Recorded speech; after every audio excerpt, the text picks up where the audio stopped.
আসসালামু আলাইকুম, আশা করি সবাই খুব ভালো আছেন। আমি আলহামদুলিল্লাহ খুব ভালো আছি। সবাইকে জানাই ঈদ মোবারক, ঈদ মোবারক, ঈদ মোবারক। সবাইকে ঈদের অনেক শুভেচ্ছা। আজকে দেখতে দেখতে বছরের দ্বিতীয় ঈদও চলে আসলো। মনটা খারাপ করছে, কারণ এত তাড়াতাড়ি দুইটা ঈদই চলে গেল। আবার সামনে পরীক্ষা আমার 24 তারিখে। দোয়া করবেন সবাই। এই তো আমি সকালবেলা উঠে একটু রাস্তাঘাট, মানে আকাশ ভিডিও করছি, রাস্তাঘাট না। অল্প একটু এত ভোরে উঠেছি, আমি ভোর 5টার দিকে উঠেছি। ওঠার পরে আমি এখন যাচ্ছি গোসলে। দেখা হচ্ছে গোসল করে এসে, গোসল করে এসে আমি এই জামাগুলা পরলাম।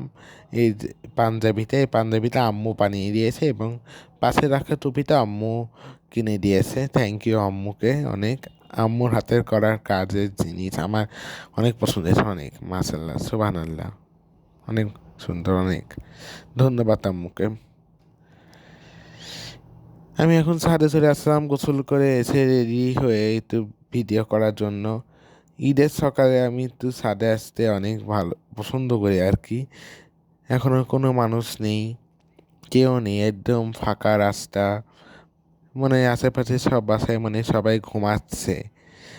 জানি না, কেউ উঠেও পড়েছে, কাজ করছে মনে হয় উঠে, আবার কেউ ঘুমাচ্ছে, আবার কেউ নামাজের জন্য রেডি হচ্ছে। জানি না কে কি করছে, আল্লাহ পাক ভালো জানেন। আমি অনেকক্ষণ ছাদে ছিলাম, একটু গাছপালা ভিডিও করছি। এই যে বাগান বিলাস 2 রকমের একটা গাছেই, এবং এদিকে অনেক চেরি ফুল ফুটছে। আজকে এখনো ফোটেনি, ফুটবে। আর আমি একটা জিনিস খেয়াল করলাম যে এখনো আজকেও ময়লা ফেলার ট্রাক যারা আছেন তাদের আজকেও ছুটি নেই। বছরের একটা দিন, বছরকার দিন যেটাকে বলে, ওই দিনও তাদের ছুটি নেই। তারা আমাদের জন্য কত কাজ করে মাশাল্লাহ। আমি আর আব্বু এখন যাচ্ছি নামাজে। আমাদের ঈদগাহতে আমি আর আব্বু যাইনি। আমরা কোরবানি ঈদে এমনিতেও যাই না ঈদগাহতে। আমরা যাই ফরাজি, যে ফরাজিতে যেখানে মাথায় শামসুজ্জোহা পার্কে, ওইখানে। ওইখানে যাওয়ার কারণ হচ্ছে আমরা তো তাড়াতাড়ি কোরবানি দেবো, এর জন্য চলুন যাই, নামাজটা পড়ে আসি। অনেক দেরি হচ্ছে যেতে। এই তো নামাজ পড়া শেষ ফাইনালি, অনেক ভালো লাগছে নামাজ পড়ে। এখন একটু ইডিট লাগছে, কারণ এতক্ষণ ইডিট লাগছিল না। কারণ নামাজ না পড়লে ঈদের ফিলটা আমার কেন জানি আসে না। ঈদের নামাজ যদি না পড়ি, যতক্ষণই ঈদের নামাজ না পড়ি ততক্ষণ আমার ঈদ মনেই হয় না আজকে ঈদ, আজকে এটা করবো মনেই হচ্ছিল না।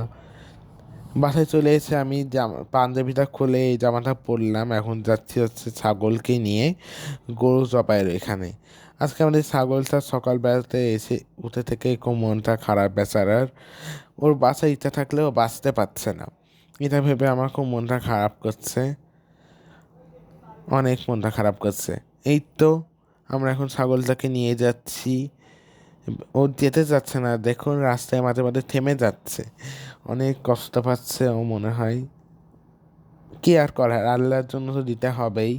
এটা এটাই দুনিয়ার নিয়ম। ওদের একটা একটা এটা ভেবে তো কষ্ট লাগছিল না যে ওদের আল্লাহর কাছে, আল্লাহর পথে দিতে হবে। এই তো ওদের কুরবানি হচ্ছে। চলে যাচ্ছি আমি এখন চলে যাচ্ছি বাসায়। আমার খুব পানি পিপাসা পেয়েছে সকাল থেকে, এর জন্য সাফানের বাসা পার হচ্ছি। সাফানের বাসার নিচে এখন আমি যাওয়ার ইচ্ছা ছিল, কিন্তু সাফন ঘুমাচ্ছে, এই জন্য যেতে পারছি না। কিন্তু সকালে যে বিরক্ত করাও কেমন লাগে। বাসায় এসে আমি ব্ল্যাক কফি খাচ্ছি ঈদের দিন। আমার খুব প্রচণ্ড মাথা ব্যথা করছে, এর জন্য এই জন্য আপনিকে বললাম একটু ব্ল্যাক কফি করে দিতে, কড়া করে ও ব্ল্যাক কফি করে দিল। আমাদের 9, 9:30টার মধ্যে চলে এসছে খাসির মাংস, ভালো। আম্মু অনেকগুলা কৌটা নিয়ে এনেছে ফ্রোজেন করার জন্য, গরুর আর খাসির মাংস। মাংস দেখে আমার খুব ভালো লাগছে। আমাদের গরুর মাংস চলে এসেছে, এখন আমরা গরুর মাংস প্যাকেট করতে বসেছি। আমিও পরবর্তীতে প্যাকেট করেছি, আমাকে ভিডিও করে দেওয়ার মতো কেউ ছিল না।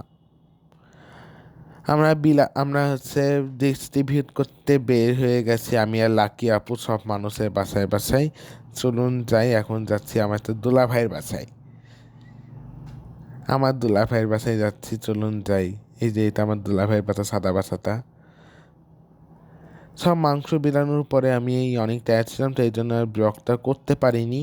একবারে সন্ধ্যার সময়তে ব্লগটা করতে বের হয়েছি। আমি, সাফি আপু, নামিসা, তারপরে এইদিক মানে আপুনি, বাবা, আম্মু, আমরা সবাই যাচ্ছি হচ্ছে চুয়াডাঙ্গায় বাবার মামা বাসায়, আমার দাদির বাপের বাসায়। খুব ভালো লাগছে, কারণ হচ্ছে আমরা ওনাদেরও মাংস দিতে যাচ্ছি। অনেক অনেক অনেক ভালো লাগছে, অনেক দিন পরে তো। আর অন্ধকার, আমরা গাড়ির মধ্যে, এর জন্য অন্ধকার অন্ধকার, সন্ধ্যার পরে যাচ্ছি যেহেতু। অনেক দিন পর যাচ্ছি চুয়াডাঙ্গায়, খুব খুব খুব খুব খুব ভালো লাগছে। একটু ইডিট ফিল হচ্ছে, একটু বেড়াতে বের হয়ে। এবার আমি বাইকে বেড়াতে পারিনি বাবার সঙ্গে, এই জন্য একটু মনটা খারাপ আমার। আমার একটু মনটা অনেকই খারাপ, কারণ এবার ঈদে বেড়াতেই পারলাম না বাইকে। সত্যি খুব কান্না পাচ্ছে। আমার মনেও নেই যে বাবাকে বলবো বাইকে বেড়াতে নিয়ে যাওয়ার কথা, তাহলে বাবা নিয়ে যেত অবশ্যই। আহ, কি আর করার, ঈদ তো পার হয়ে গেছে। বেরিয়েও আর কোনো লাভ নেই। আমরা রাতে চলে আসতে আসতে রাত 12টা বেজেছিল। এই জন্য আজকে সকাল বেলাতে আমি আমার ব্লগটা শেষ করছি। সবাই ভালো থাকবেন, সুস্থ থাকবেন, আমাদের জন্য দোয়া করবেন। আল্লাহ হাফেজ।